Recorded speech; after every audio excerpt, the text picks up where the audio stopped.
What up is Marcus Dynasty Football Dads? We are going to be doing the startup rounds 3, 4, and 5, the questions that we're going to be going through, and what typical players that I am targeting in rounds 3, 4, and 5 in Superflex startups here, so you guys get an idea. Because round 1, round 2, people usually have an idea of what they're going to draft, who they're going to draft. I go quarterback heavy usually in that first round. In the first 2 rounds, I am taking a quarterback almost guaranteed. There'd be some weird case scenario where I wouldn't.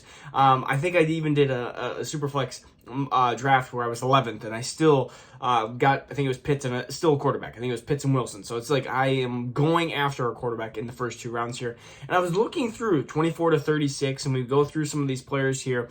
We have A.J. Brown, Joe Mixon, Samuel Adams, Watson, Dalvin Cook, Stefan Diggs, Matthew Stafford, Derrick Henry, Jalen Waddle, T. Higgins, and then we have Travis Kelce and Trevor Lawrence. Right in this category here, I'm really going one of 2 ways.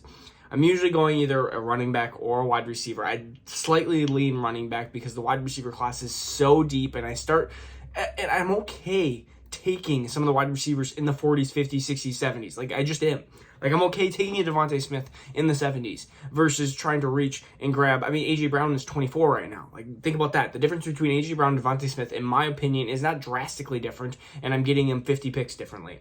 So, usually I'm going running back in this area. We start getting, or we potentially get our second tight end. I think the winner of this round 3 here, potentially could be Deshaun Watson, but that is almost too risky. I would need to be a complete either rebuild team or a very risky type of owner. And in my opinion, I am okay taking the Derek Carrs, the Kirk Cousins a couple rounds later versus risking it and trying to take the Deshaun Watson.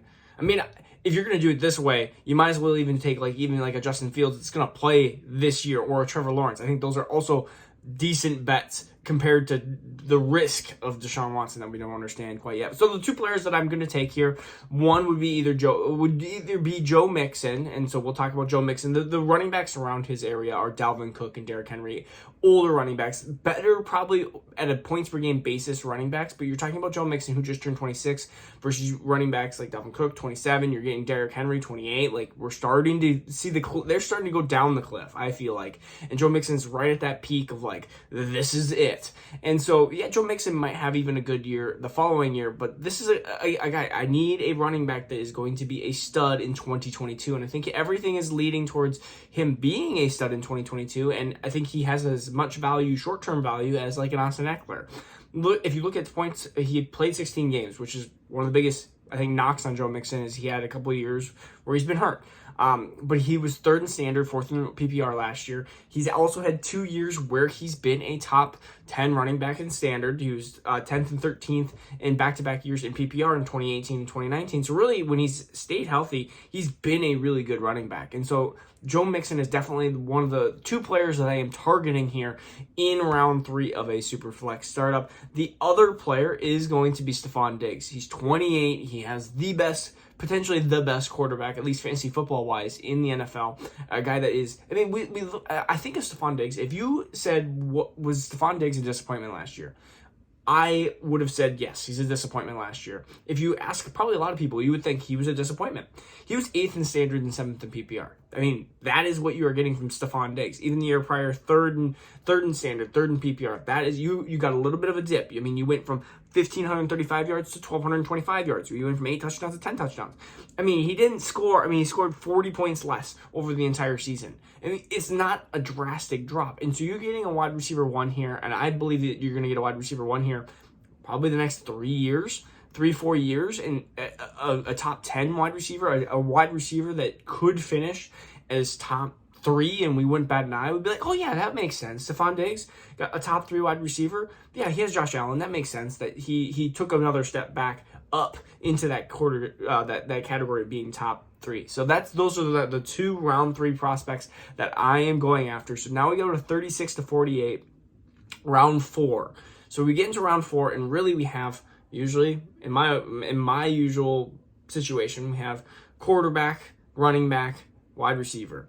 Usually in that category. Now, that depends where you're at. Sometimes you'll have a Kyle Pitts in there, and sometimes you'll have Mark Andrews in there, and sometimes you'll have different players in here. And sometimes I'll go to QBs right off the bat if Russell Wilson drops, I am okay with taking back-to-back quarterbacks. So let's see it. Tyreek Hill, Metcalf, Chubb, Kamara, Barkley, Fields, Kittle, Cam Akers, Drake London, Travis Etienne, Aaron Rodgers, and J.K. Dobbins. This is the injury recovery running backs, the running backs that, besides Nick Chubb, are just very scary. And Barkley has been just nothing since his rookie year. And he's always been hurt since his rookie year.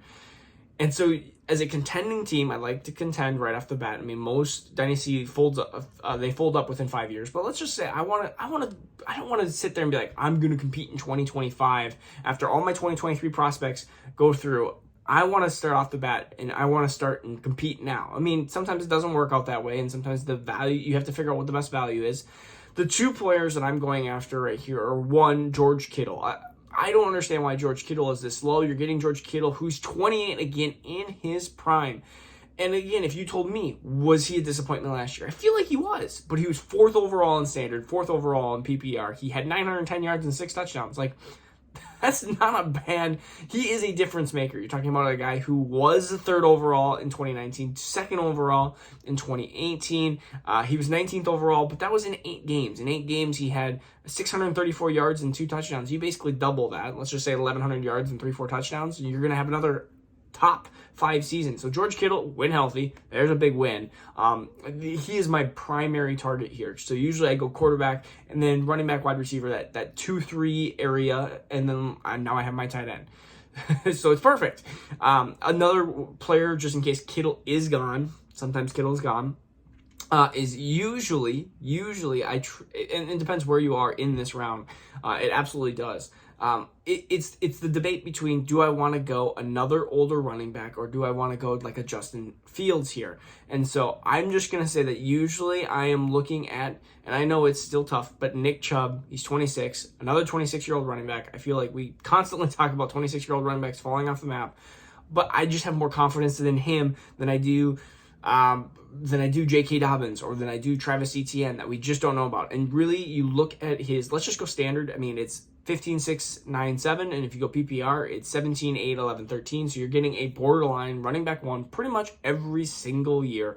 He is potentially I'm going to say the second best running back. Maybe even the best running back. Like just running back.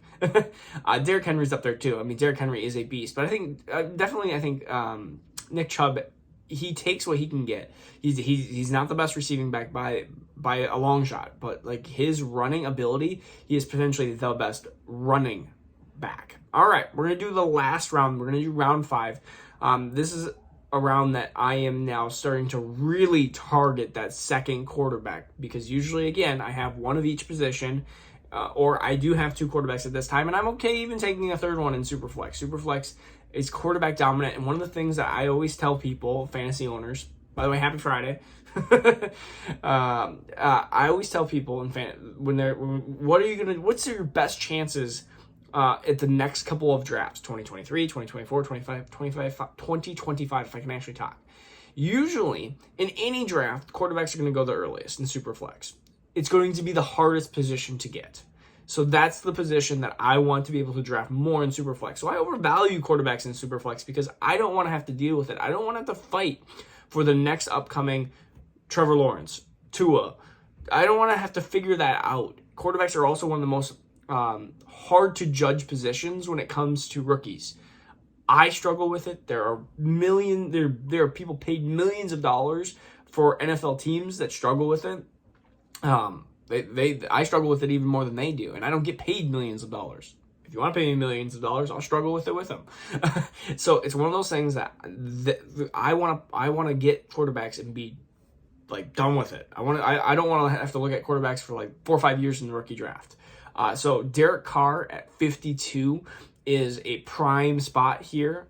Tua, and I know that even like Mac Jones and Kirk Cousins and Zach Wilson are all lower. Like, I am okay taking any of these guys into this round 5. Like round 5, round 6, I am taking 1 or 2 of these guys. And now let's just say you went back-to-back quarterback and you're like, I can't take another quarterback, Marcus. I can't. I am not going to take a third quarterback this early. I'll wait and punt, and I'll get a starting quarterback later.